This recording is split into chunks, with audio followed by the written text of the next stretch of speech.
Yang pertama, problem terbesar di Jawa Tengah adalah kemiskinan. Yang kedua adalah pengangguran. Yang pertama ini karakternya ada di desa. Mereka sebagian besar adalah petani, nelayan, usaha kecil. Maka ini mesti direspon. Responnya apa? Responnya ternyata perlu akses modal, perlu kemudian perlindungan pasca panen, perlu pemeliharaan infrastruktur yang memberikan layanan terhadap atau fasilitas terhadap dunia usahanya, termasuk industri kecil. Yang kedua, pengangguran. Pengangguran itu satu-satunya menyelesaikan adalah dengan cara membangun ekonomi yang ada di level bawah ini tumbuh, atau yang kedua, menciptakan investasi. Investasi bisa masuk kalau kemudian ada dua hal.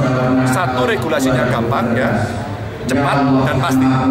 Maka ini bisa dilakukan kalau birokrasinya baik. Nah, birokrasi yang bisa baik itu bisa dilakukan kalau birokrasi tidak boros, mau cari jabatan tidak bayar, begitu kan? Maka dilakukan reformasi birokrasi. Pak Heru ini punya pengalaman banyak soal itu karena beliau birokrat. Dan kalau kemudian semua itu bisa dilakukan, maka yang terakhir membedah politik anggarannya untuk pro terhadap problem yang ada di situ. Banyak hal yang harus dirubah di Jawa Tengah, maka Jawa Tengah akan bisa maju kalau kita secara ekstrim mampu punya etikat yang baik untuk membalik itu. Dan itu mesti didasari pada dua hal. Satu, tulus, yang kedua punya integritas. Kalau itu tidak akan bisa jadi.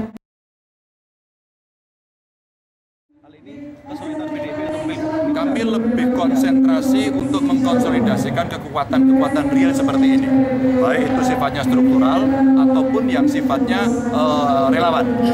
Karena kalau kemudian nanti romantis terus di situ, kita tidak akan selesai. Saya sudah menyampaikan kepada beliau sebenarnya beberapa utusan, saya sudah kontak langsung. Nah, karena belum ada waktu mungkin dari beliau, ya kita menyerahkan kepada waktu dan biarkan nanti publik menilai soal itu. Maka kami konsentrasi kepada artinya DPP ada penyelesaian nggak terhadap belum ini bukan masalah kok, jadi tidak diselesaikan. Ini bukan masalah.